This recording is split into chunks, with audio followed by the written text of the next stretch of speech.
Flores here from Horror and Coffee, speaking to you from the beautiful island of my great-grandfathers and my fathers and my mothers and my everybody else, Puerto Rico.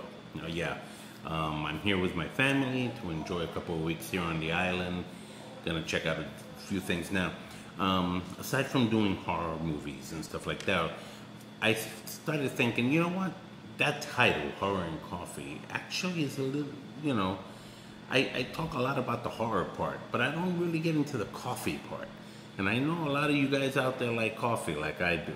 Okay, my grandmother was the one who introduced me to coffee when I was really young. On Saturday mornings, when I used to watch my Saturday morning cartoons, she would give me a little bit of coffee, little cute little cups with some toast. And I had, you know, and it was light and sweet, and that's the way I've always liked it. Now, some people don't like it that way, and that's fine.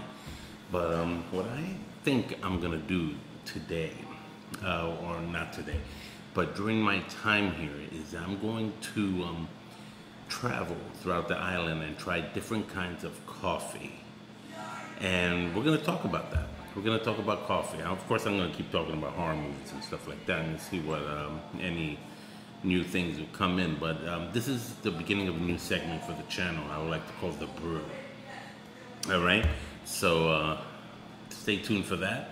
And here I am in Viejo San Juan, my grandfather, not my grandfather, sorry, my father's old stomping grounds when he was a kid, back in the 1930s and the 1940s.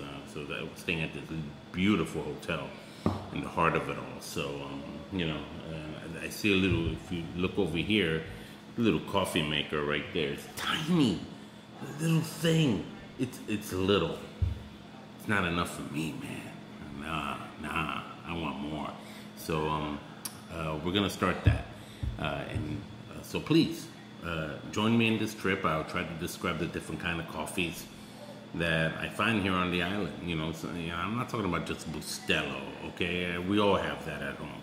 I'm talking about, you know, other kinds, other brands, and I'm gonna try some different brands to see how I like them. All right? Okay, come with me. Let's do this.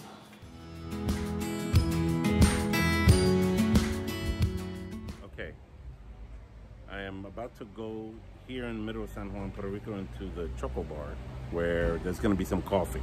Now I'm gonna try different, let's see what kind of coffee they have here in the Choco Bar here in San Juan.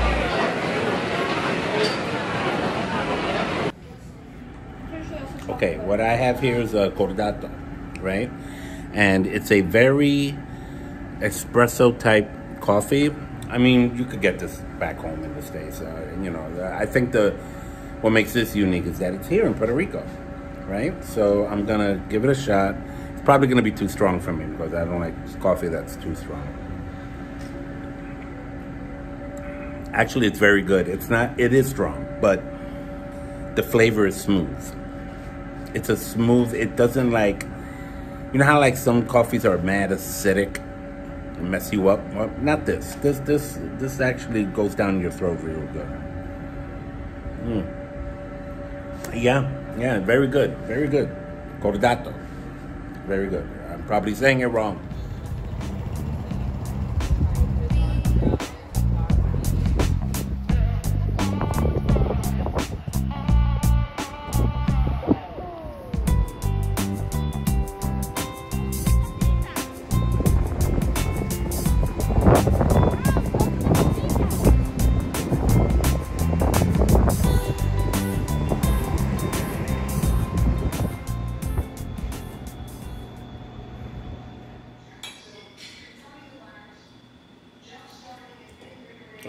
Oh, it's drippy. It's spilling out, dang. Now I know, for those of you who know me, you know I like my coffee light and sweet, but what I did was I took the El Coqui coffee I bought at a store nearby, found it 1986. Okay, cool. You know, I'm testing it, I'm tasting it, and it's smooth. It's not harsh. And look at the little cookie. Look at the little cookie. It's not harsh. It's very, it's strong. I didn't put a lot of milk in it. I didn't put a lot of creamer in it because I wanted to, because I know that a lot of people kind of look down on me putting a lot of milk and sugar. I guess I neutralize the actual taste of the actual coffee bean, which is true to a certain extent, I guess. There has to be a balance. So I try to set a little bit of a balance. There's no sugar in this. It's just a little bit of creamer. So it's still kind of dark, but it's actually not bad at all, Maybe my experience here in Puerto Rico will be an opportunity for me to become less of a café con leche kind of guy and more like a strong brew kind of guy, Let's see what. Now I'm going to try, this is flan, right? But this ain't no ordinary flan. I've never tried this kind of flan before. This is flan de café. So it's a flan, I guess made of coffee or has a coffee flavor to it. Not quite sure. I'm gonna try it. I hope it works out for me because I don't know what I'm about to take. There are 2 spoons. So any of you ladies here can definitely try it. Here we go. Flan de café. Oh man.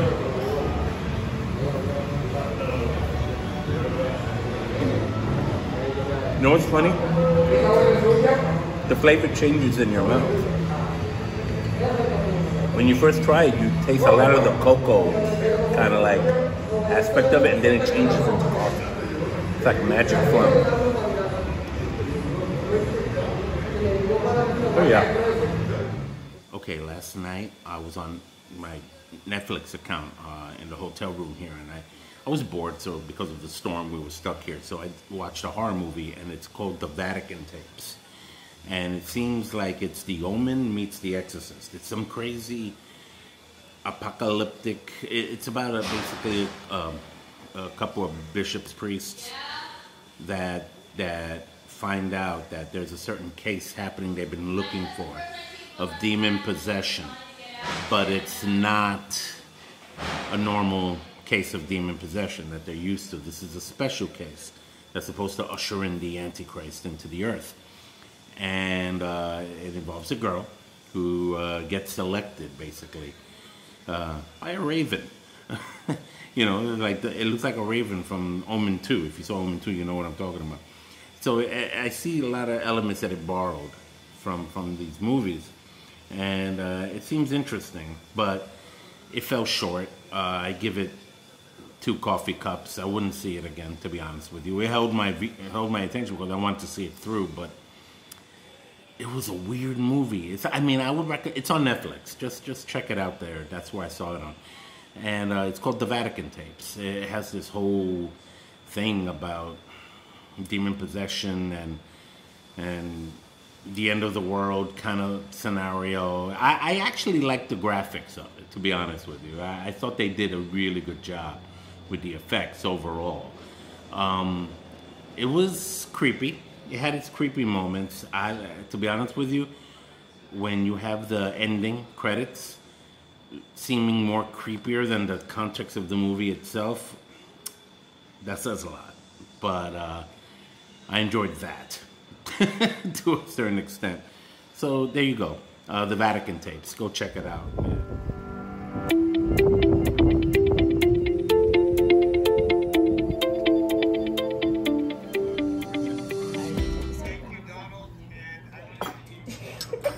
Okay, so here's the coffee I'm having. Isabella, Puerto Rico, my mom's old stomping grounds. And it's a beautiful view if you look out here.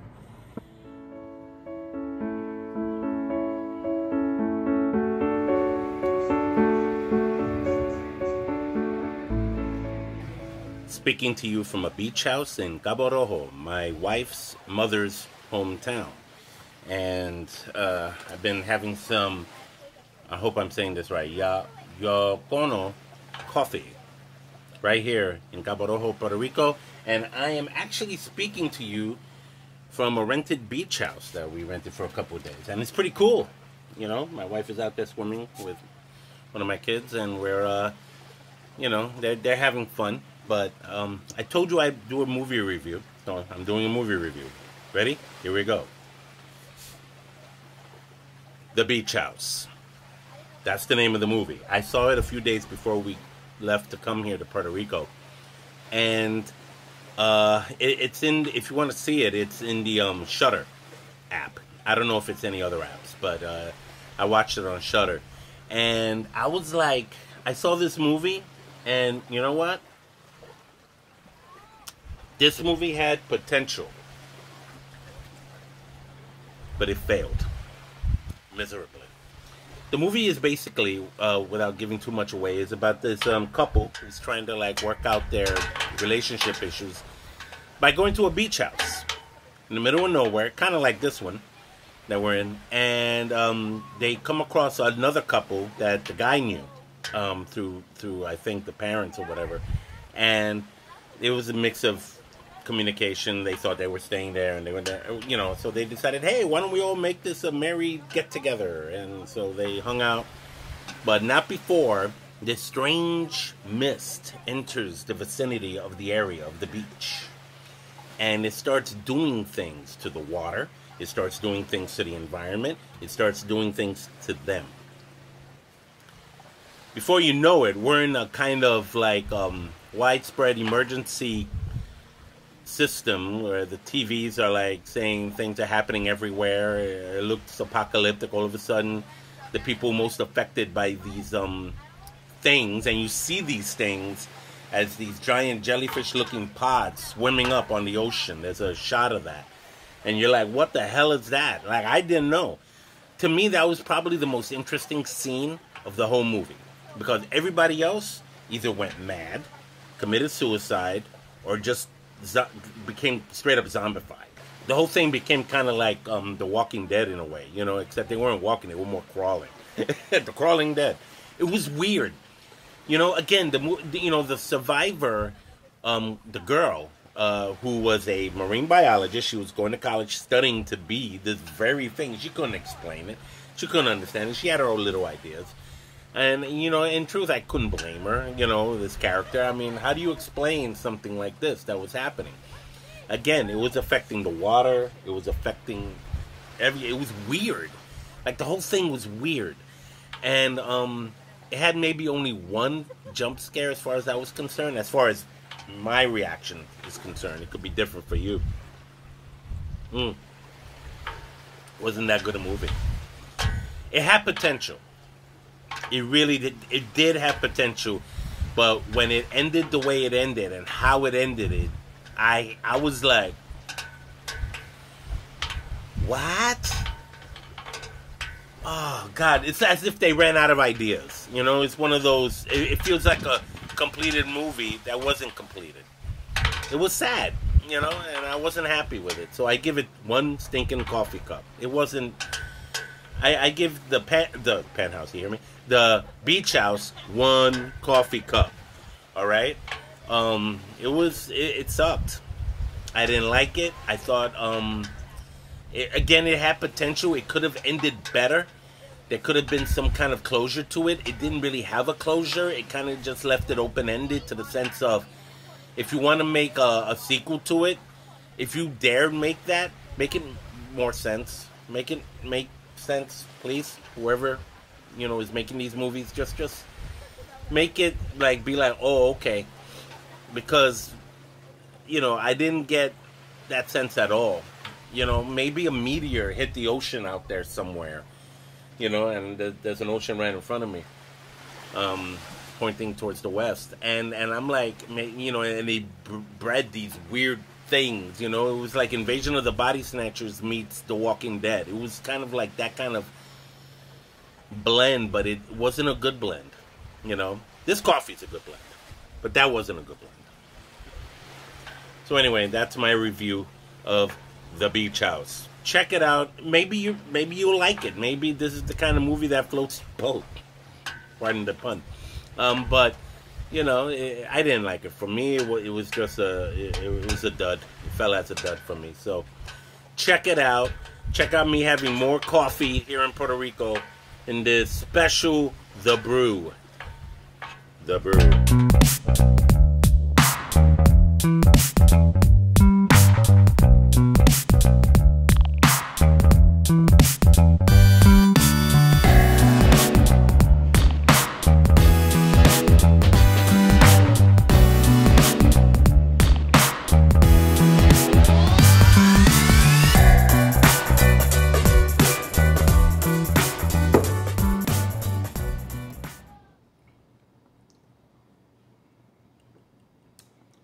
Is a little cup. Now, the reason why I'm using this cup is because as soon as I opened the cabinet and found it here, it reminded me of a little cup my grandmother used to give me when I was a kid. And when I was a kid, on Saturday mornings, when I was watching my cartoons, my grandmother would make coffee and toast for me. She was the one who introduced coffee to me. And it was a little cafecito, little cup, you know, kind of like this one. Same color, same black rim and everything. So I was like, oh, you know, so when I came across this, it immediately reminded me of that. So here's to you, abuela. I saw another movie on Shudder last night called The Host, or Host. I think it's called Host. And it was recommended to me by my buddy Pablo. He told me I would get a kick out of it. It was actually filmed during the course of the pandemic. So it's a very recent, very out-of-the-box new movie. And I have to say that not only time-wise is it new, it does seem to suggest a new type of horror genre that I was talking about earlier.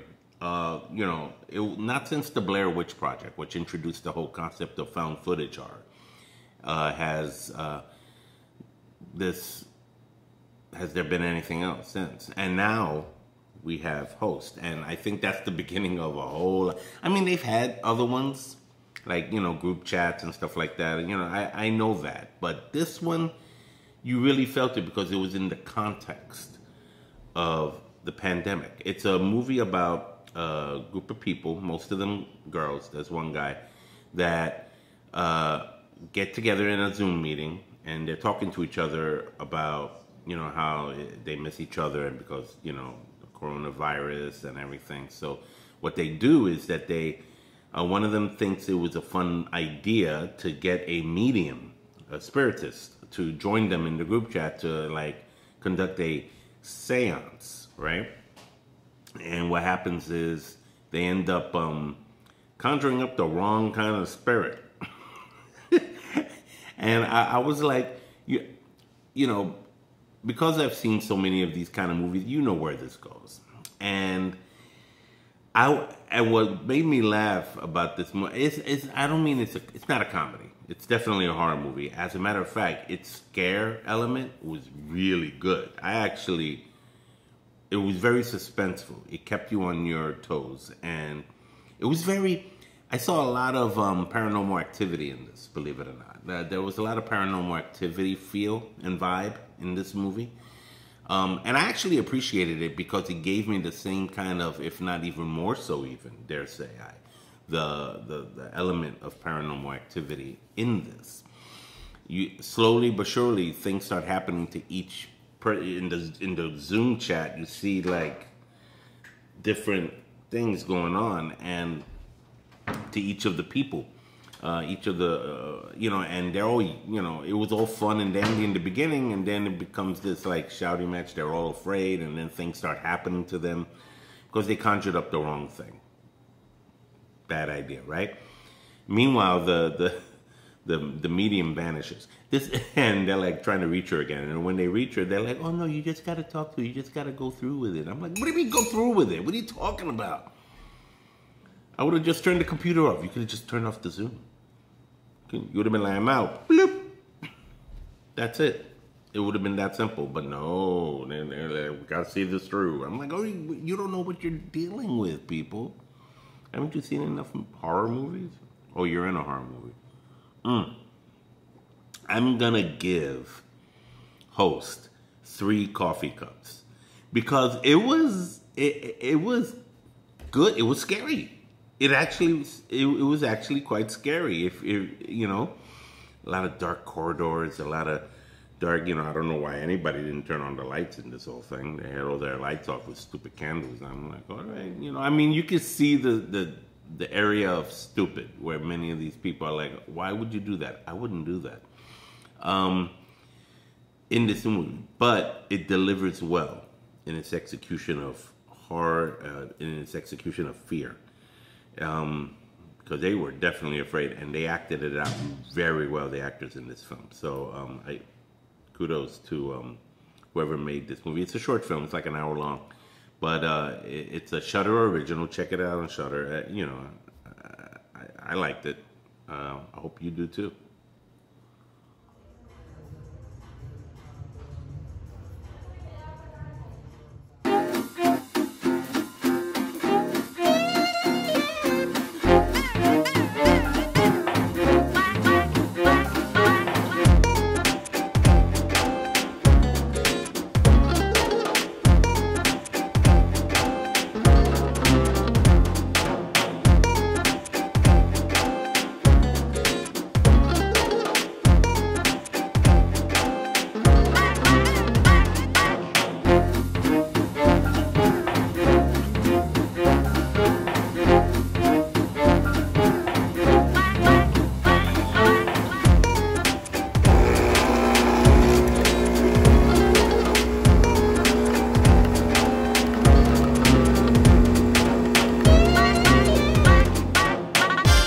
Here at the El San Juan Hotel in Isla Verde. Well, this is the end of the video, and I hope you guys liked this first rendition of The Brew. I hope it becomes something. I don't know. This is an experiment, really. To be honest with you, it's a video experiment for the Horror and Coffee channel to kind of see if something like this is kind of cool. If you guys particularly enjoyed watching this, me going all over Puerto Rico and testing out different types of coffee while still talking horror. I thought it was different. You know, I'll be resuming regular reviews back home. Comment below and share with me if you enjoyed this, if you would like to see more shows like this. This isn't going to be a weekly thing. This is going to be maybe a monthly thing I'm looking towards doing. So let's see what happens, okay? So take care and keep your coffee warm.